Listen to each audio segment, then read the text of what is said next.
আসসালামু আলাইকুম ওয়া রাহমাতুল্লাহি ওয়া বারাকাতুহু। আলহামদুলিল্লাহি রাব্বিল আলামিন ওয়াস সালাতু ওয়াস সালামু আলা রাসূলিহিল কারীম ওয়া খাতামান নাবিয়্যিন নবিয়িনা মুহাম্মদ ওয়া আলা আলিহি ওয়া সাহবিহি আজমাইন। সুপ্রিয় দর্শক, পৃথিবীর যে প্রান্ত থেকে আপনারা এই মুহূর্তে এটিএন বাংলার টিভি স্ক্রিনের সামনে আছেন, সকলকে স্বাগত জানাচ্ছি। এটিএন বাংলার নিয়মিত আয়োজন ইসলামী সাওয়াল জবাব সরাসরি। আপনাদের জীবন ঘনিষ্ঠ যে কোনো ধরনের প্রশ্নের জবাব জানতে আপনি সরাসরি প্রশ্ন করুন। কোরআন শোনার আলোকে ইনশাআল্লাহ আমরা আপনাদের প্রশ্নের জবাব শুনবো ইনশাআল্লাহ। আমি আছি আপনাদের সাথে একেএম ফিরোজ।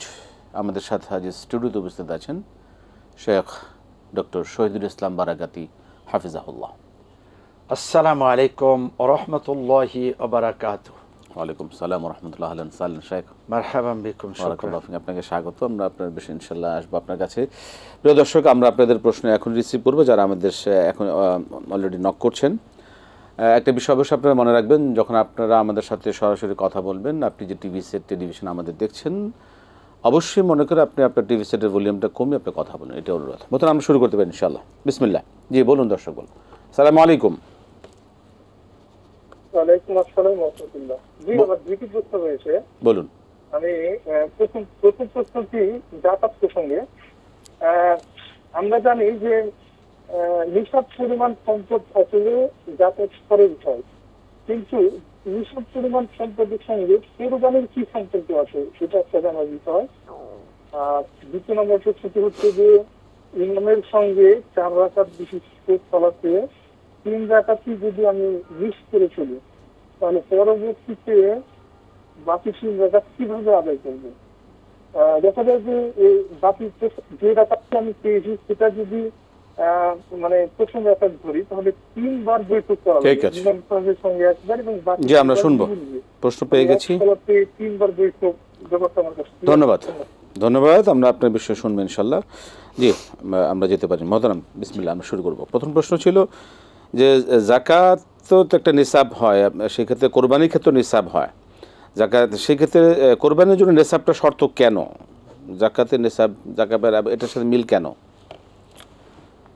ইন্নাল হামদুলিল্লাহি কুল্লা ওয়াস সালাতু ওয়াস সালামু আলা রাসূলিল্লাহ আল্লাযী লা নাবিয়্যা বা'দা ওয়া আলা আলিহি ওয়া সাহবিহি আম্মা বাদ।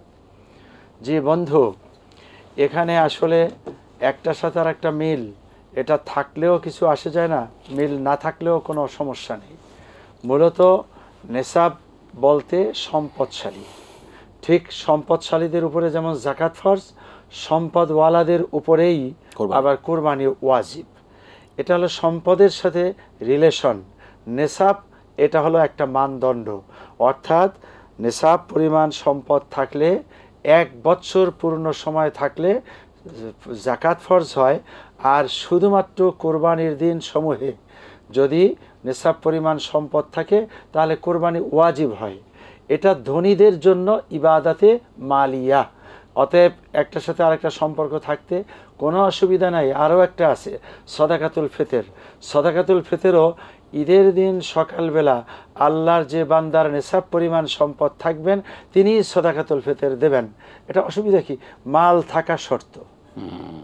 সেক্ষেত্রে নিসাব, কোন নিসাবটাকে তারা মানে প্রাধান্য দিবেন বা কোন স্ট্যান্ডার্ড?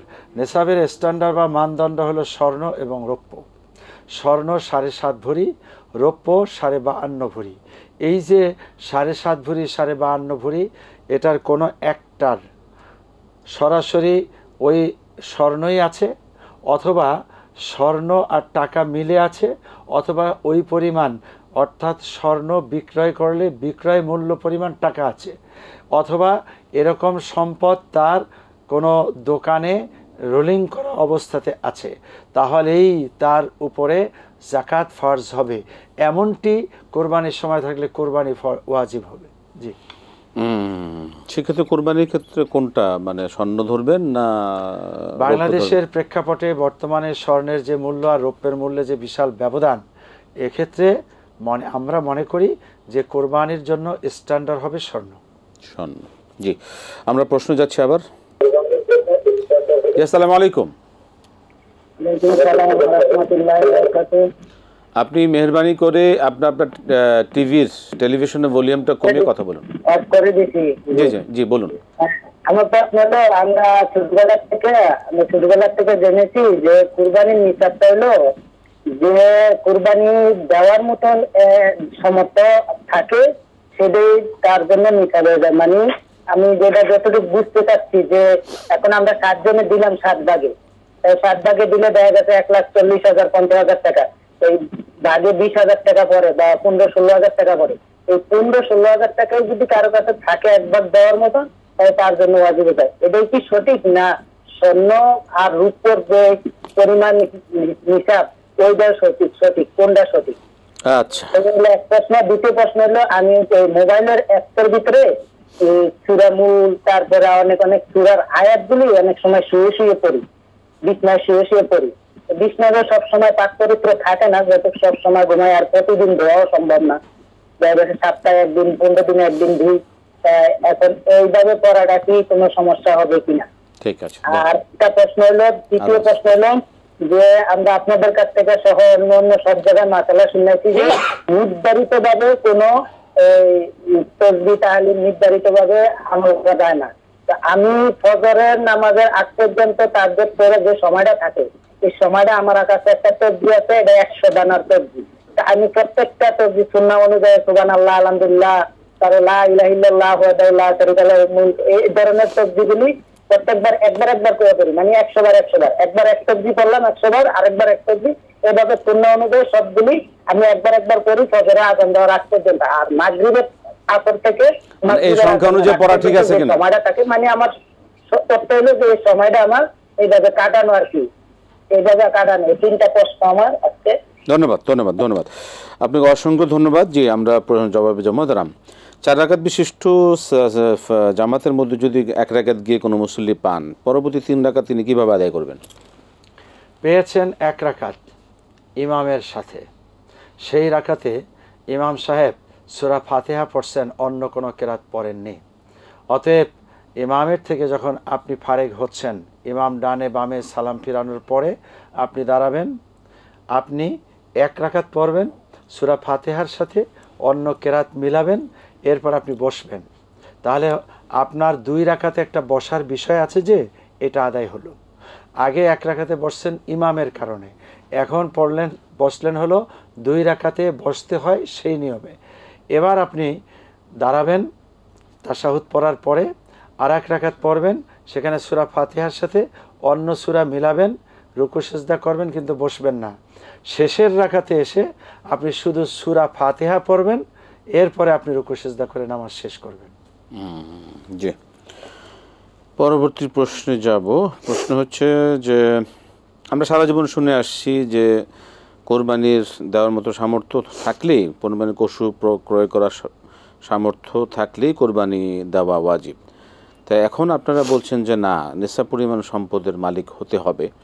তো এখন আমরা কোনটা করতে পারি, কি করব? আপনি এই যে নিজেই বলেন সারা জীবন শুনে আসছেন, একটু পড়েননি, দেখেননি, সহি হাদিসের কাছে যাননি, সহি মাসালার কাছে যাননি, এই জন্য এই শোনা মাসালা দিয়ে ভুলভ্রান্তি করে আসছেন। এখন দ্বিতীয় যেটা আপনি বলছেন যে আমরা বলছি না, কোরআন হাদিস দ্বারা স্বীকৃত বিষয় হলো স্বর্ণ আর রৌপ্য, এটাই হলো নিসাবের স্ট্যান্ডার্ড। হয়তো স্বর্ণ আছে, রৌপ্য আছে, অথবা এ পরিমাণ বিক্রয়ের মূল্য হতে পারে যেই পরিমাণ ওই টাকাটা কোরবানির দিনগুলিতে আছে, তাহলে আপনার জন্য কোরবানি ওয়াজিব। জি, প্রশ্ন নিচ্ছি, দর্শক বলুন। আসসালামু আলাইকুম। ওয়ালাইকুম সালাম ওয়া রাহমাতুল্লাহি ওয়া বারাকাতুহু। হুজুর, আমি ধরমপাড়া সুনামগঞ্জ থেকে ইনুস বলছিলাম। জি ইনুস সাহেব বলুন। হুজুর, আমাদের মহল্লার ইমাম সাহেব গত জুম্মাবারে ওয়াজ ফরমাইলেন যে কুরবানির মাংস 3 ভাগ করতে হবে। 1 ভাগ গরিব কাঙ্গালকে, 1 ভাগ আত্মীয় স্বজন, আর 1 ভাগ নিজে রাখতে হবে, অন্যটা কুরবানি হবে না। কথাটা কি হাদিস দ্বারা সাব্যস্ত? আর 2 নম্বর প্রশ্ন হলো, রাসূল সাল্লাল্লাহু আলাইহি ওয়াসাল্লাম বলেন কুরবানির মাংস তোমরা নিজেরা খাবে, অন্যকে খাওয়াবে এবং সঞ্চয় করে রাখবে, এটা কি সহিহ হাদিস? ঠিক আছে, ধন্যবাদ। আমরা শুনবো আপনার বিষয়ে। মোহতারাম, প্রশ্ন ছিল যে মোবাইল অ্যাপসে কোরআন পড়া, এটা কি বিছানায় শুয়ে শুয়ে পড়া যাবে? সবসময় তো বিছানা পাক পবিত্র থাকে না। হ্যাঁ, আপনি ঠিকই বলছেন, বিছানা আসলে সবসময় পাক পবিত্র রাখা যায়ও না। এমত অবস্থাতে আপনার তেলাওয়াতে কোনো সমস্যা নেই, আপনি তেলাওয়াত করতেছেন মুখে মুখে, আপনার শরীরও যদি নাপাক থাকে তখন কিন্তু আপনি তাসবিহ তাহলিলগুলো পড়তে পারবেন, না দেখে কোরআনের আয়াত মুখস্থ পড়তে পারবেন। ঠিক এখানে মোবাইলের অ্যাপসের ভিতরে কোরআন আছে, আপনি শুয়ে শুয়ে পড়ছেন, বসে পড়াটাই ভদ্রতা, আদব, ওই শিষ্টাচার রক্ষা করতে পারলেই ভালো হয়। যদি একান্ত আপনি বসে বসে অনেকক্ষণ পড়ার পরে আপনার ভিতরে ক্লান্তি এসেছে, এখন শুয়ে পড়বেন, আপনি শুয়েও পড়তে পারবেন, জায়েজ আছে। তবে আবারও বলবো, শিষ্টাচার বা ভদ্রতা হলো বসে বসে তেলাওয়াত করা।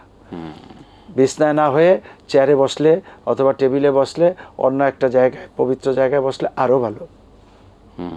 জি, আমরা প্রশ্ন যাব। পরবর্তী প্রশ্ন হচ্ছে যে আপনারা বলেন, মানে আমাদেরকে ইন্ডিকেট করে বলছেন যে আপনারা বলেন যে নির্দিষ্ট কোনো তাসবিহ 1 লাখ, 1000, 10,000 এগুলো পড়া যাবে না। সেই ক্ষেত্রে আমি যদি মাগরিব থেকে তিনি বিভিন্ন হিসাব দিলেন, এভাবে যদি আমি পড়ি, সেটাকে আমার ঠিক হচ্ছে কিনা? আপনি হিসাবের ভিতরে যাবেন শুধুমাত্র ফরজ নামাজের সালাম ফিরানোর পরে 3 বার আস্তাগফিরুল্লাহ আস্তাগফিরুল্লাহ আস্তাগফির, এখানে 3 বার, এটা একটা হিসাব। এরপর আশহাদু আল্লা ইলাহা ইল্লাল্লাহ 1 বার, আল্লাহুম্মা আনতাস সালাম 1 বার, এগুলো এই যে 1 বার, এটা একটা হিসাবে রাখা। একইভাবে আপনি 33 বার সুবহানাল্লাহ, 33 বার আলহামদুলিল্লাহ, 34 বার 33 বার আল্লাহু আকবার, এবং শেষে যে আশহাদু আল্লা ইলাহা ইল্লাল্লাহ, এটা আরও 1 বার। এই যে হিসাব, এই হিসাব ঠিক আছে। এর বাহিরে আমরা সারাদিন হাঁটতে চলতে ফিরতে দোকানে পাটে পড়ব, এটার কোনো হিসাব রাখার দরকার নেই। বেগাইরে হিসাব যত বেশি পারুন আস্তাগফিরুল্লাহ আস্তাগফিরুল্লাহ সুবহানাল্লাহ বিহামদিহি সুবহানাল্লাহিল আযীম, এই জাতীয় তাসবিহ পাঠ করতে থাকুন ইনশাআল্লাহ। আমরা প্রশ্ন দেব। দর্শক বলুন। আসসালামু আলাইকুম। আসসালামু আলাইকুম। ওয়ালাইকুম আসসালাম ওয়া রাহমাতুল্লাহি ওয়া বারাকাতুহু। জি বলুন। মগবাজার থেকে মাহফুজা বেগম বলছি। জি বলবেন।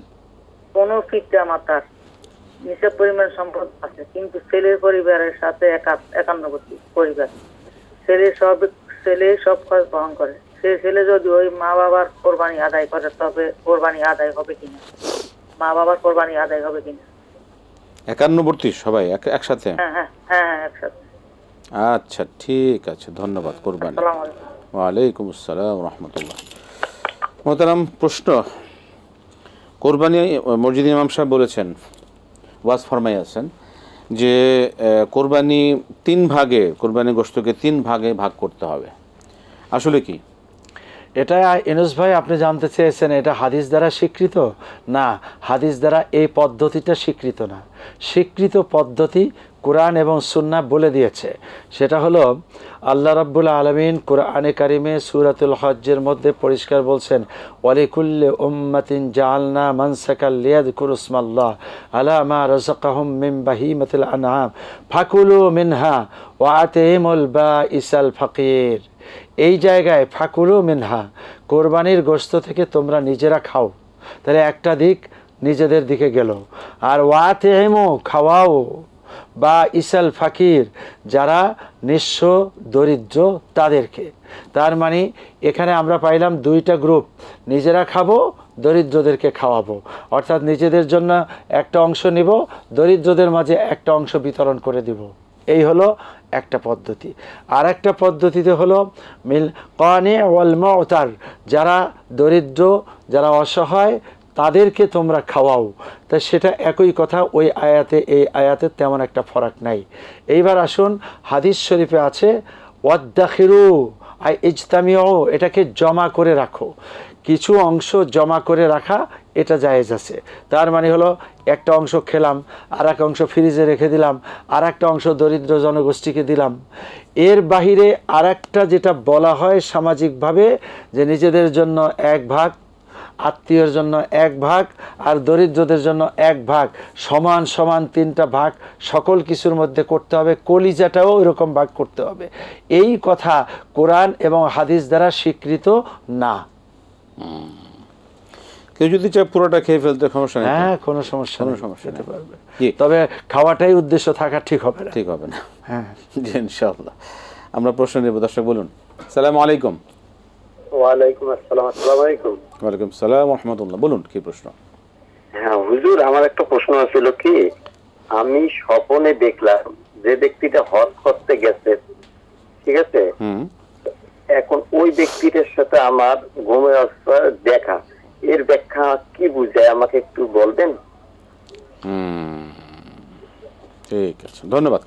আমরা শুনবো আপনার বিষয়ে কি কি ব্যাখ্যা রয়েছে। মোহতারাম, পিতা মাতা নিসাব পরিমাণ সম্পদের মালিক আছেন, তার সাথে সন্তান একান্নবর্তী হয়ে থাকেন। সন্তান যদি এখন পিতামাতার পক্ষ থেকে সকল কিছু কোরবানি দেন, সেই ক্ষেত্রে কি বাবা মার কোরবানি আদায় হবে? অবশ্যই হবে। একান্নভুক্ত শব্দটার অর্থ হলো একই পাতিলে রান্না হয়, 5 জনে খায়, এই 5 জনের উপরে আলাদা আলাদা নিসাব পরিমাণ সম্পদ আছে। 5 জনকে দিতে হবে না একটা মাথা, অর্থাৎ একটা ছাগল দিলেও হয়ে যাবে আর একটা গরু দিলেও হয়ে যাবে। অতএব সন্তান যদি পিতামাতার পক্ষ থেকে দেয় অবশ্যই কোরবানি হয়ে যাবে। তবে প্রথমে সন্তানের যেহেতু টাকা, এজন্য ওনার নামটা অর্থাৎ ওনার পক্ষ থেকে আগে হবে। এরপরে পিতামাতা যদি জীবিত থাকেন, ভাই বোনেরা থাকেন, আরও 5 জন 7 জনও থাকে, সবাই মিলে একটা গরু কোরবানি করে দিয়েছে, হয়ে যাবে। একটা ছাগল দিলেও হয়ে যাবে। পিতামাতার নেশাব পরিমাণ সম্পদ আছে, তাদের আলাদা করে দিতে হবে না। সকলের পক্ষ থেকে একটা পশু দিলেই হয়ে যাবে, একটি প্রাণী দিলে। জি, আমরা প্রশ্ন আবারও যেতে পারি, তার আগে যে প্রশ্নটা, জি প্রশ্ন নিচ্ছি। আসসালামু আলাইকুম। দুঃখিত প্রিয় দর্শক, আপনি আবার চেষ্টা করুন, আপনার নাম্বারটা নিতে পারলাম না। পরবর্তী প্রশ্নে যাব। স্বপ্নে দেখলেন যে একজন হজযাত্রীর সাথে তার দেখা হলো, হজে গিয়েছেন, এই স্বপ্নের কি ব্যাখ্যা বা তাবির রয়েছে? স্বপ্নের তাবির বিশেষজ্ঞ কিছু মানুষ ভালো বুঝেন, তবে আসল তাবির জানেন আল্লাহ। আপনি যে স্বপ্নটা দেখেছেন এটা ইন্ডিকেট করে যে আপনি কিছু নেকের কাজ করবেন। অর্থাৎ হাজিদের সাথে সাক্ষাৎ হলো, হজ করতেছে এরকম জায়গায় আপনার মিলন হয়ে গেল, তাতে ভালো কাজ করবেন, ইবাদতমুখী কাজ করবেন, এটা বুঝায়। এখন আপনি ইবাদত ঠিকমতো করতেছেন কি করতেছেন না সেটা আপনারটা আপনি জানেন, আমরা জানি না। আপনার প্রতি অনুরোধ, আপনি হজ্জেরও নিয়াত করেন, আল্লাহ পাক হয়তো আপনাকে হজ করায় ফেলাইতে পারেন, যদি হজ না করে থাকেন, করে থাকলেও আবার গেল, কোনো অসুবিধা কিছু নেই। আরেকটা হলো যে আপনি হয়তো মসজিদ বানাবেন, মাদ্রাসা বানাবেন, এতিমখানা, অথবা বেশি নেক কাজ করবেন, এই নেক কাজেও আপনি জোর দেন। ইনশাআল্লাহ। জি দর্শক কে আছেন বলুন। আসসালামু আলাইকুম। আসসালামু আলাইকুম। ওয়ালাইকুম আসসালাম ওয়া রাহমাতুল্লাহি ওয়া বারাকাতুহু। বলুন কি প্রশ্ন? হুজুর, আমার প্রথম প্রশ্ন হলো, আমাদের এই হুজুর তো ইসলামের সাথে সম্পর্ক। জি জি জি, চেয়ারম্যান আছেন হুজুর। বলতে চাচ্ছি যে একটা মানে প্রফিট যে মানুষ খায়, এটা আমি কখনো জানতাম না। 10 বছর আগ থেকে আমার ইসলামী ব্যাংকে সেভিংস অ্যাকাউন্ট ছিল। তো গত বছর আমার একটা জমি বিক্রি করার পরে কিছু টাকা রাখতে গেলাম, পরে একজন আমাকে পরামর্শ দিল কি একটা করে রাখার জন্য। তো রাখার পরে 3 মাস পরে আমাকে 9 লক্ষ টাকা জমা রাখা হয়েছিল গত নভেম্বরে।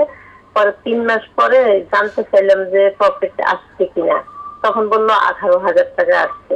এখন আমি এই জিনিসটা বুঝি না, আমার একটু বুঝিয়ে বললে খুব ভালো হতো। এটা কিভাবে রাখলে সঠিক হবে, বা এই টাকাটা কি হালাল কিনা, বা কি আসল বিষয় একটু এই সম্বন্ধে বলবেন।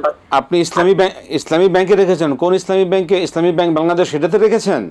জি জি জি। আচ্ছা ঠিক আছে। এই আপনি যে বলুন বলুন বলুন।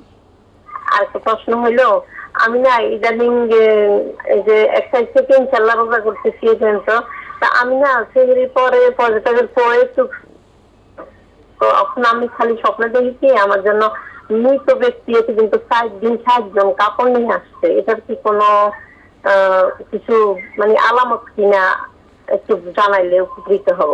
কি দেখেন আপনি? কি দেখেন? মৃত ব্যক্তিরা আমার জন্য কাপড় নিয়ে আসছে 7 জন। এবার 7 জন 7 দিন নিয়ে আসছে, মানে সবাই মৃত। এরা আমার হাজবেন্ড, আমার ছেলে, আমার বড় ভাই, আমার স্বামীও নাই, ছেলেও নাই। হ্যাঁ, এটা সবাই কাপড় নিয়ে আসছে, তাই তো? এটা কি কোনো আমার মৃত্যুর আলামত কিনা একটু ধন্যবাদ সবার কাছে মাপটা চেয়ে নেওয়া যায়। একটু তো বলবেন। আসসালামু আলাইকুম ওয়া রাহমাতুল্লাহি ওয়া বারাকাতুহু। ওয়ালাইকুম আসসালাম ওয়া রাহমাতুল্লাহি ওয়া বারাকাতুহু। মোহতারাম, শুনলেন প্রথম প্রশ্ন, যেটা হচ্ছে যে ইসলামী ব্যাংকে তিনি কিছু টাকা রেখেছেন, জমা টাকা, সেটার প্রফিট তিনি পেয়েছেন ও জানতে পেরেছেন। এই পদ্ধতিতে রাখা তার ঠিক হচ্ছে কিনা এবং যে প্রফিট খাওয়া ঠিক হবে কিনা, হালাল পদ্ধতি কিনা?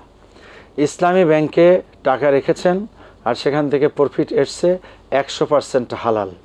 তার মানে শুধু একা আপনি না, সারা বাংলাদেশে, সারা দুনিয়াতে ইসলামী পদ্ধতিতে যারা টাকা রাখবে, এই টাকাগুলি রাখার অনেকগুলো প্ল্যান আছে। আপনি যেটা বলছেন কোন স্কিমে আপনি যাবেন, একটা আছে MTDR আর একটা আছে MMPS, মান্থলি মোদারাবা টার্ম রিসিট অথবা মান্থলি প্রফিট রিসিট।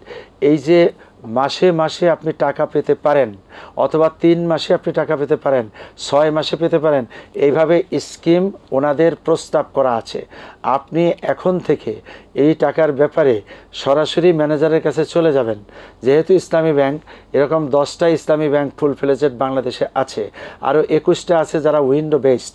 আপনি যে প্রশ্ন করবেন যে আমি 9 লক্ষ টাকা রাখতে চাই, এটাই সর্বোচ্চ প্রফিট কিভাবে পেতে পারি, তখন ওনারা আপনার কাছে বিভিন্ন স্কিম বলবে যে এই পদ্ধতিতে রাখলে আপনার জন্য ভালো, আপনি সেই পদ্ধতিটা অবলম্বন করবেন। তাহলে টাকাও রাখা হলো, আপনারও বেনিফিট হলো। এই টাকা দিয়ে আপনি সংসার চালানো বা অন্য কাজ করতে পারবেন। 2 নাম্বার সেটা হালাল কিনা, এটা 100% হালাল। 3 নাম্বার হলো আপনি কোন পদ্ধতি অবলম্বন করবেন। এই যে আমি বললাম, ওখানে যে সরাসরি কথা বললে ওনারা আপনাকে MTDR করে দিবেন অথবা MMPS করে দিবেন। আপনি বুঝেন না, বোঝার দরকার নেই। আপনি শুধু যে বলেন যে আমি কিছু ফায়দাও পেতে চাই, টাকাটাও রাখতে চাই, এতটুকু কথা বললে বাদ বাকিটা ওনারাই করে দিবেন। আপনি তো একটা ইসলামী ব্যাংকের সাথে আছেন, আমি অনেকগুলিতে আছি। হ্যাঁ, কোথাও চেয়ারম্যান, কোথাও ভাইস চেয়ারম্যান, কোথাও সেক্রেটারি জেনারেল। জি, আলহামদুলিল্লাহ, মাশাআল্লাহ মাশাআল্লাহ। আমরা একটা প্রশ্ন নিতে পারি? দর্শক বলুন। আসসালামু আলাইকুম। ওয়ালাইকুম আসসালাম। জি বলুন, কি প্রশ্ন আপনার? আচ্ছা, আমার 2 ছেলে। জি। হ্যালো। 2 ছেলে? আমার 2 ছেলে। 2 ছেলে। এক ছেলে সিঙ্গাপুর থাকে, এক ছেলে সিঙ্গাপুর, আর এক ছেলে ঢাকায় থাকে। আচ্ছা। আমি থাকি আমার বগুড়াতে। তো ওনারা আমার খরচ বহন করে। আচ্ছা। কিন্তু আমার যে ব্যক্তিগত খরচ আছে, এর জন্য আমি আমার জমি জমা থেকে যে পয়সা আছে তাই চালায় দিই। আচ্ছা। এখন ওনারা ওখানে সিঙ্গাপুর কুরবানি দিবে। আচ্ছা। আর ঢাকার ছেলে বাড়িতে কুরবানি দিবে। আচ্ছা। ঢাকা থেকে ওনারা ঢাকায় খায় আলাদা, আর কিন্তু আমাদের খরচ বহন করে ওনারা দুজনই। আচ্ছা। কিন্তু আমিও যে একটা খরচ বহন করি, খালি আমি আমার টাকা পয়সা আছে, ধান বিক্রি করার অতিরিক্ত টাকা আছে, এটা দিয়ে আমি কুরবানি দিতে চাচ্ছি, কুরবানি কিনছি অলরেডি। আচ্ছা আচ্ছা, ঠিক আছে। এটা কি ঠিক হবে? ঠিক হবে কিনা, আপনার কোরবানি, আপনার প্রতি কোরবানি ওয়াজিব হয় কিনা, বা আপনি এটা ঠিক হবে কিনা? ধন্যবাদ, খুবই ভালো, খুবই আপনাদের সবার। জি, আপনাকে অনেক ধন্যবাদ। যে আমরা শুনবো আপনার বিষয়ে।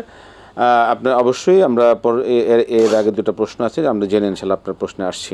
মোহতারাম, ইসলামী ব্যাংক শুনলাম আমরা, তিনি প্রফিট খেতে পারবেন। ইসলামী ব্যাংকে যেখানে রেখেছেন তিনি প্রফিটগুলো একদম নিঃসন্দেহে তিনি এই প্রফিট এর যে লাভ সেটা ভোগ করতে পারবেন। পরবর্তী প্রশ্ন ছিল এই দর্শকের একই প্রশ্ন, একটা প্রশ্ন যেটা হচ্ছে যে মৃত ব্যক্তি তিনি স্বপ্ন দেখছেন, বিভিন্ন কাপড় নিয়ে তার কাছে আসছেন এবং তার প্রিয়জনরা যারা চলে গেছেন তারাই কাপড় নিয়ে আসছেন। এর দ্বারা আসলে কোনো কি বোঝায়, এরকম কিছু ইশারা কি পাওয়া যায় কিনা? কিছু ইশারা তো পাওয়া যায়। স্বপ্ন 3 ধরনের। একটা হলো শয়তানের পক্ষ থেকে হয়, আর একটা হলো আল্লাহর পক্ষ থেকে হয়, আর একটা হলো আপনি সারাদিন যে কাজকর্ম করেন ওই চিন্তা থেকে হয়। এই চিন্তা থেকে যেটা হয় এটা হলো আদগাস ও আহলাম, বিভিন্ন এলোমেলো কিছু কথাবার্তা, অথবা আপনি সারাদিন যে কাজ করছেন এটাই ঘুরে ফিরে আপনার চোখের সামনে ভাসলো। শয়তানের পক্ষ থেকে যেটা হয়, এটার আগাও পাওয়া যাবে না, মাথাও পাওয়া যাবে না। এমন স্বপ্নে দুশ্চিন্তা করার কিছু নেই, শুধু দোয়া করবেন খাইরুল লানা ওয়া শাররুল আদাইনা। এই দোয়াটি আপনি জানা থাকলে পড়বেন, না জানা থাকলে আপনি আজকারে মাসনুনার যে দোয়ার বই পাওয়া যায়, হিসনুল মুসলিম, ওখানে পেয়ে যাবেন। আরও কয়েকটা দোয়া আছে। 3 নাম্বার যে কথাটি আপনার জন্য বলতে চাচ্ছি, এটাই হ্যাঁ একটু আলামত তো বোঝাই যাচ্ছে যে আসলে মৃত ব্যক্তিরা আপনার জন্য কাপড় নিয়ে আসছে, নতুন কাপড় দেখা, নতুন বাড়ি দেখা, তারপরে হলো মৃত ব্যক্তিরা আহ্বান জানায়, দাওয়াত দেয়, এমন কিছুতে অনেকেই বলেন যে এটা মৃত্যুর আলামত। আসলে মৃত্যুর আলামতের কারণেই আমরা মরে যাব তা না, আমাদের তো মরতেই হবে। ওই জায়গায় আপনি চলে যান, আমিও মরব, আপনিও মরবেন, যেহেতু আমাদের মৃত্যুবরণ করতে হবে, এই জন্য মৃত্যুর প্রস্তুতি আমরা 100% এখনই নিয়ে রাখি। সব সময়ের জন্যই প্রস্তুত থাকতে হবে, যখন তখন ডাক এসে যেতে পারে। আপনাকে যা দেখানো হয়েছে আপনি দোয়া পড়ুন, আল্লাহ রাব্বুল আলামিন এর মধ্যে যেন কল্যাণ নাজিল করেন। আপনি হঠাৎ করে মরে যাবেন, সেই ভয়ে আপনি কি করবেন? কিছুই করতে পারবেন না, মৃত্যু যখন হওয়ার হয়েই যাবে। উনি বলছিলেন যদি এরকম কিছু ইশারা হয় তাহলে খালেস তওবা পড়েন। আমি মাপটাপ চেয়ে নিলাম সবার কাছে। খালেস তওবা আপনাকে সারাদিনই পড়তে হবে, সবসময় তওবার মধ্যে থাকতে হবে। আপনি কখন মরবেন না না মরবেন, কি দেখাইলো না দেখাইলো, আপনাকে মনে রাখতে হবে খালেস তওবা পড়ে আমি প্রস্তুত। এবার আল্লাহ তুমি যখন ডাক দাও এখন দিবা আলহামদুলিল্লাহ। মানে মৃত্যুর জন্য প্রস্তুত থাকতে হবে। একটা কথা খুব ভালো বলছেন, স্বপ্নে যে 3টি ব্যাখ্যা রয়েছে, তাই না? জি। মানে সারাদিন মানুষ যেটা করে সেটারই একটা অনেক সময় প্রতিফলন হয়। যেমন আমাদের ক্যামেরাম্যানরা রাত্রে হয়তো মানে 100 করে চিল্লায় ওঠেন কিনা, এরকম কিছু আছে কিনা এরা ওনারা বলতে পারবে। মোহতারাম, পরবর্তী প্রশ্নে যাব, যেটা হচ্ছে 2 ছেলে, এক ছেলে সিঙ্গাপুর, এক ছেলে ঢাকা, উনি থাকেন বগুড়া। তা সিঙ্গাপুর ছিল মানে তিনিও কোরবানি করছেন সিঙ্গাপুরে, ঢাকার ছেলে ঢাকায় কোরবানি করছেন, বাবা থাকেন বগুড়াতে। বাবাও এখন তাদের খরচই চলেন, কিন্তু তার নিজেরও কিছু ইনকাম আছেন সেখান থেকে। এখন তিনিও কোরবানি দিতে চাচ্ছেন, অলরেডি তিনি একটা পশু কিনেছেনও। এখন তার উপরে কি কোরবানি ওয়াজিব হয় কিনা, তিনি কোরবানি দিবেন কিনা, দিলেও হবে কিনা? আপনি যে পশু খরিদ করে ফেলেছেন, এখন কি আবার এটা বিক্রি করতে যাবেন? কোরবানি আপনি দিবেন। এইবার হলো মাসালা, আগেও বলা হয়েছে, এবারও বলি, সিঙ্গাপুর থাকুক আর আমেরিকাতে থাকুক, যদি সেই ছেলে সেপারেট হয়ে থাকে, অর্থাৎ মা বাবার কাছে বেড়াতে যখন আসেন তখন সে মা বাবার সাথে থাকে না, খায় না, আলাদা নিজেরা রান্না করেন, নিজেরা খান, এইভাবে মা বাবা তাকে সেপারেট করে দিয়েছেন। আর এক ছেলে ঢাকা, তাকেও আলাদা করে দিয়েছেন। পরিবার যদি ভিন্ন ভিন্ন হয় তাহলে কোরবানি ভিন্ন ভিন্ন, আর পরিবার যদি সব মিলে আসলে একটা থাকে, বিভিন্ন জায়গায় থাকুক, আবার সেখানে থাকার কারণে তার ফ্যামিলির একটা কোরবানির দরকার, সেজন্য দিচ্ছে। যদি ব্যাপারটি এমন হয় যে তারা সেপারেট, তাহলে প্রত্যেকের আলাদা কোরবানি। আর যদি এমন হয় যে না, একান্নভুক্ত পরিবার, তাহলে যে কেউ একজন দিলেই সবার কোরবানি আদায় হয়ে গেল। আর এমত অবস্থাতে আপনাদের সিদ্ধান্ত তো সহজ, সিঙ্গাপুর থেকে সিঙ্গাপুরে কোরবানি দিচ্ছে, এটা ইবাদা, আল্লাহর হুকুম মানছে, ভালো। আর একজন ঢাকায় আছেন, ঢাকায় দিচ্ছেন, ইবাদা, আল্লাহর হুকুম পালন করছেন, ভালো। এবার আপনারও সামর্থ্য আছে, আপনি অলরেডি পশু খরিদ করেছেন, আপনিও কোরবানি দিবেন। এই ইবাদাতে আপনারা সবাই ঝাঁপিয়ে পড়ুন, আল্লাহ তৌফিক দান করুন। আমিন। আমরা প্রশ্ন নিচ্ছি, দর্শক বলুন। আসসালামু আলাইকুম। আসসালামু আলাইকুম। ওয়ালাইকুম সালাম ওয়া রাহমাতুল্লাহ, বলুন। আমার প্রশ্ন হচ্ছে যে বিদায়ের সালাতে যখন আমরা দোয়া কুনুত করব, দোয়া কুনুত করার আগে কি আউযুবিল্লাহ পড়তে হবে, আউযুবিল্লাহ বিসমিল্লাহ পড়তে হবে কিনা, এইটা প্রশ্ন। আর একটা প্রশ্ন হচ্ছে যে আগামীকালকে তো আরাফার দিন, ওই দিনে কোন দোয়াটা বেশি করা ভালো? আর একটা সমস্যা আছে, সেটা নিয়ে একটু কথা বলতে চাই। যে আমার মা অনেক অসুস্থ ছিলেন আর কি, ক্যান্সার পেশেন্ট, তো এখন সুস্থ মোটামুটি, কিন্তু তার একটু মেজাজ এখন মানে রাগান্বিত থাকেন। তো তার সমস্যা হচ্ছে, সে এমনিতে আল্লাহর রহমতে নামাজ চলা সবকিছুই করেন, কিন্তু জোহরের সালাতটা তিনি প্রায় অনেক দেরি করে পড়েন। মানে তাকে যতই বোঝাই বলি, মানে সে একরোখা হয়ে গেছে, এই কথাটা সে শুনতে চায় না, বলে আমি তো ওয়াক্তের মধ্যেই পড়তেছি। এখন তো আমার মনে হচ্ছে তাদের যে সে গুনাহগার হয়ে যাচ্ছে। এখন এজন্য কি কোনো বিশেষ দোয়া তার জন্য করতে পারি, বা তাকে কিভাবে এই পথে মানে আনা যায় যাতে সে টাইমলি নামাজটা আদায় করেন? অনেক ধন্যবাদ। আর আমার আরেকটা প্রশ্ন হচ্ছে, আমি বরিশালে চাকরি করি, আমি টিচার, আমি আমার মা বাবার সাথে থাকি, আমার হাজবেন্ড ঢাকায় থাকে। তো আমি তো দেখা যায় প্রায় এরকম হয় যে আমার একা একা ঢাকা থেকে, মানে বরিশাল থেকে ঢাকা বা ঢাকা থেকে বরিশাল যেতে হয়, আমার বাসায় পৌঁছাতে 3-3.5 ঘন্টা সময় লাগে। তো একা যদি যাই, দেখা যায় বাসের মহিলাদের পাশে বসেই যাই, কিন্তু তারপর ওই যে নন মাহরাম আমার সাথে নেই মাহরাম, এই জন্য যাচ্ছি। এই জন্য কি আমি গুনাহগার হবো কিনা, এবং এই জন্য আমি কি করতে পারি, মানে আমি বাধ্য ট্রান্সফার হতে পারছি না আর কি। ধন্যবাদ। অত্যন্ত জীবন ঘনিষ্ঠ প্রশ্ন, আমরা কে করে ইনশাল্লাহ সবই শুনবো। মোহতারাম, ভিতরের কুনুদের আগে কি তাউজ তাসমিয়া আউযুবিল্লাহ বিসমিল্লাহ কি পড়তে হবে কিনা? না, এটা জরুরি না। কোরআনে কারিমের মাঝখান থেকে তেলাওয়াত করলে তখন আউযু বিল্লাহি মিনাশ শাইতানির রাজিম এইভাবে দোয়াটা পড়ে তারপরে আলিয়াউমা আকমালতু লাকুম দীনাকুম পড়লেন। কিন্তু দোয়ায়ে কুনুত এইটা কোনো কোরআনে কারিমের আয়াত না, এই জন্য প্রথমে বিসমিল্লাহির রহমানির রহিম পড়তে পারেন, না পড়লে কোনো সমস্যা নেই। জি জি। আরাফাত আগামীকাল ইয়াউমা আরাফাত দিনের সবচেয়ে উত্তম দোয়া কোনটি? উত্তম দোয়া হলো আল্লাহু আকবার, লা ইলাহা ইল্লাল্লাহু আল্লাহু আকবার ওয়ালিল্লাহিল হামদ। এই যে আল্লাহর তাকবীর, শ্রেষ্ঠত্বের ঘোষণা, এর চেয়ে উত্তম দোয়া আর নাই। আর আরাফার দিবসের আর একটা আমলের কথা আপনি জিজ্ঞেস করেননি, সেটা হলো রোজা রাখা। তার মানে হলো আরাফার দিবসে যত পরিমাণ বনি আদমকে আল্লাহ ক্ষমা করে দেন, বছরের কোনো দিন এত পরিমাণ বনি আদমকে ক্ষমা করেন না। এতে করে শয়তান খুব বেশি বেজার থাকে এবং কান্নাকাটি করতে থাকে যে এতগুলো মানুষকে আমি জাহান্নামে নিতে চাইছিলাম কিন্তু তারা জান্নাতে চলে গেল। এই কারণে বেশি করে দোয়া করা। এর আগে হলো আজকে ভোর রাত্রে খাবার খেয়ে কালকে রোজা রাখবেন। কালকে আরাফার দিবসে সবাই মিলে আরাফার ময়দানে আছে, ওই ময়দানে থাকবেন যেদিন, রোজা রাখবেন সেদিন। এটা নিয়ে বিতর্ক আছে অনেক, সকল বিতর্কের অবসান ঘটাতে চাই। আল্লাহ আমাদেরকে বুঝার তৌফিক দান করুন।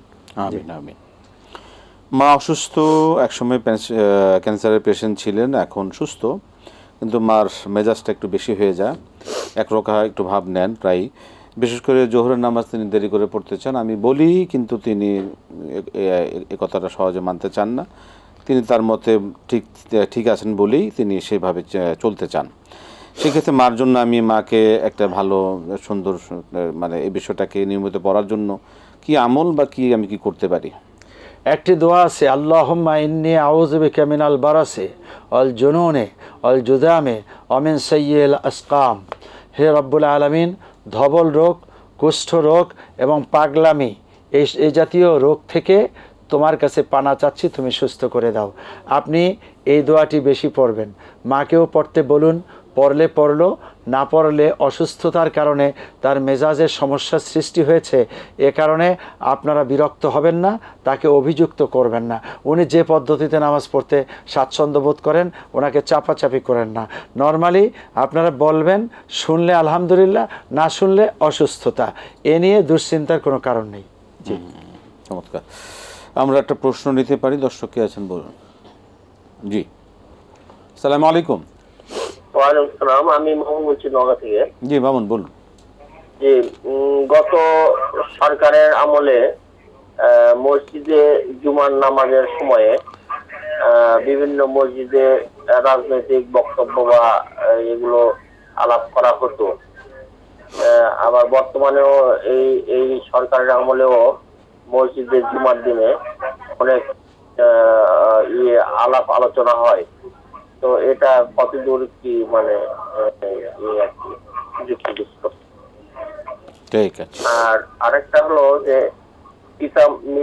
মৃত পিতা মাতার জন্য আমরা রব্বির হামহুমা কামা রব্বায়ানি সগীরা ছাড়া আর কি কি দোয়া করতে পারবো? আর দোয়া দ্বারা তাকদীরের কি কি বিষয়গুলো আল্লাহ পরিবর্তন করতে পারে দোয়া দ্বারা? ঠিক আছে, ধন্যবাদ ধন্যবাদ। মোহতারাম, প্রশ্ন হচ্ছে বরিশাল থেকে ঢাকা, ঢাকা থেকে বরিশাল, এখন স্বামী থাকেন ঢাকা, প্রয়োজনে আমাকে একাই যাতায়াত করতে হয়।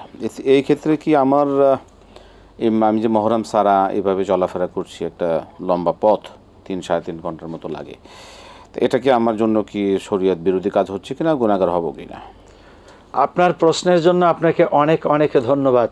মাহরাম লাগবে মানে কোনো একজন নারী যিনি যুবতী হয়ে এখন আল্লাহর বিধিবিধান আরোপিত অবস্থাতে আছেন, তাকে কোনো সফরের দূরত্বে যেতে হলে মাহরাম লাগবে। এবার চাকরি করেন, নাকি হজ করতে যাবেন, নাকি অন্য কোনো ইবাদতে যাচ্ছেন, যে পদ্ধতিতে হোক না কেন লাগবে। এখন আপনি চাকরি করেন, হাজব্যান্ড থাকে ঢাকা, আপনি বরিশাল, যাতায়াত করতে হয় একা। এই যে একা যাতায়াতটাকে কিভাবে পরিহার করা যায়, যেমন একবার এমনটি হতে পারে যে আপনার হাজব্যান্ড আপনাকে পৌঁছায় দিলেন, আর একবার আপনার কোনো ছেলে যদি থাকে বড়, তাকে সাথে নিয়ে আসলেন, আর একবার হতে পারে যে অন্য মহিলাদের কাফেলার সাথে আপনি আসলেন, কিন্তু সম্পূর্ণ একা একই, এটা শরিয়া বিরোধী।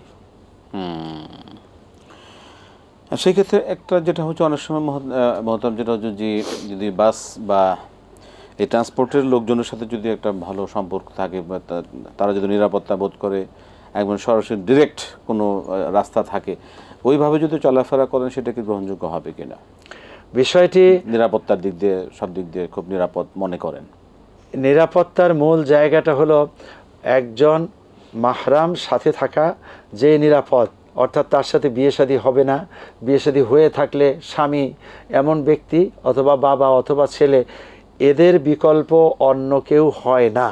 এখন কোনো একটা ট্রান্সপোর্টের লোক, আচ্ছা ট্রান্সপোর্টের লোকদের সাথে আলাপ আলোচনা করে যাওয়া যাবে, এটা ঠিক আছে, কিন্তু মাহরাম হিসেবে যে হুকুম, মানে মহিলা একজন সাথে মিলিয়ে দিল ওরকম ভাবে সিট করে, ওইটা একটু আগে যেটা বলছি, যদি পুরুষের কাফেলার সাথে আপনি একা, তাহলে আপনার জন্য ভয়, আবার একজন পুরুষের সাথে, সেটাও ভয়। তাহলে কি দাঁড়ালো, যে মহিলাদের সাথে মহিলারা, এমনটি বর্তমানে মুফতিগণ বলছেন, হজ করতেও যদি যান, মহিলাদের সাথে, মহিলাদের জামাতের সাথে আপনি যেতে পারবেন। সেটাই আপনি চিন্তা করবেন যে সফরটায় কোনো একজন বা দুইজন তিনজন মহিলা একত্রিত হয়ে আসা, এমনটি হলে আপনার জন্য সবচাইতে বেশি উত্তম হবে। শেষ, আমাদের সময় খুব, আর 1 মিনিট পাবো আমরা। মসজিদে রাজনৈতিক আলোচনা করা কি ঠিক আছে কিনা? আচ্ছা, মসজিদ রাজনৈতিক আলোচনার জায়গা না, তবে রাসূল করিম সাল্লাল্লাহু আলাইহি ইসলামের মসজিদটিকে তিনি স্বরাষ্ট্র মন্ত্রণালয়, পররাষ্ট্র মন্ত্রণালয়, শিক্ষা মন্ত্রণালয়, প্রতিরক্ষা মন্ত্রণালয়, সব ধরনের মন্ত্রণালয়ে মসজিদের ভিতরেই ছিল। এমনকি যুদ্ধ পরিচালনা সিদ্ধান্ত নিতেন মসজিদে। সেই আলোচনা আর বর্তমানের রাজনীতি আলোচনার মধ্যে ফরাক আছে। ফরাকটা হলো, এখানে স্বার্থ সংশ্লিষ্ট কথাবার্তা হয়। স্বার্থ সংশ্লিষ্ট কথাবার্তা, দলীয় সংক্রান্ত কথাবার্তা, এগুলো মসজিদে না হওয়া উচিত। এটা ইবাদতখানা, ইবাদত হবে। আর এখান থেকে আমভাবে মুসলিমকে মোটিভেশন দেওয়া হবে। রাষ্ট্র পরিচালনা, রাজনীতি পরিচালনা, শিক্ষা, ব্যবসা, সব পরিচালনার প্রশিক্ষণের এটা সেন্টার, এতে কোনো সন্দেহ নেই। আমাদের শেষ প্রশ্ন আমরা শেষ করব, মা বাবার জন্য রব্বির হামহুমা ছাড়া আর কি দোয়া আছে? আপনি 3 বার সূরা, একবার সূরা ফাতিহা পড়বেন, একবার করে সূরা ফালাক নাস, আর 3 বার সূরা ইখলাস। এগুলো পড়ে আপনি আল্লাহর কাছে বলবেন, রব্বুল আলামিন আমার মা বাবাকে তুমি জান্নাত দিয়ে দাও। এইভাবে করা জায়েজ আছে, এলো দোয়া। এছাড়া সাদকায়ে জারিয়ার অনেক আমল আছে, সেই আমলগুলো করবেন। দোয়া দ্বারা কি ভাগ্যের পরিবর্তন সম্ভব কিনা? ভাগ্যের পরিবর্তন হয়। কিভাবে হয়, যে একটি মানুষ আসলে পাপের রাস্তায় চলছে, দোয়া করতে করতে দেখা গেল যে না, হঠাৎ করে তার ভিতরে একটা উপলব্ধি আসছে যে আমি মানুষ খুন করব না, মদ খাবো না, জেনা করব না। এমনটি করা সম্ভব। এই জন্য দোয়া ও দয়া এটা খুব দরকার আছে। জি, দোয়া দ্বারা সম্ভব, চাইলে অবশ্যই আল্লাহ পরিবর্তন করতে পারেন। আমরা আর পাচ্ছি না সময়। শায়েখ, আপনাকে অসংখ্য ধন্যবাদ। জাযাকাল্লাহ খাইরান। ইয়াকুম শুকরান, হাইয়াকুমুল্লাহ ওয়া ইয়াকুম আহসানতুম। মাশাআল্লাহ। প্রিয় দর্শক, শুনছিলাম আপনাদের মূল্যবান প্রশ্নের জবাবগুলো কোরআন সুন্নাহ আলোকে খুবই চমৎকার এবং খুবই গুরুত্বপূর্ণ। এগুলো আমাদের জন্য খুবই শিক্ষণীয় এবং অনুসরণীয়, অনুকরণীয়, পালনীয়। আল্লাহ পাক আমাদেরকে তৌফিক দান, এইভাবে আমরা জানবো, মানবো। আল্লাহ পাক আমাদের সকল জানা মানাকে কবুল করুন এবং এগুলো আমাদের জন্য নাজাতের ওসিলা করে দেন। আজকে শেষ করছি, বিদায় নিচ্ছি। আসসালামু আলাইকুম ওয়া রাহমাতুল্লাহি ওয়া বারাকাতুহু।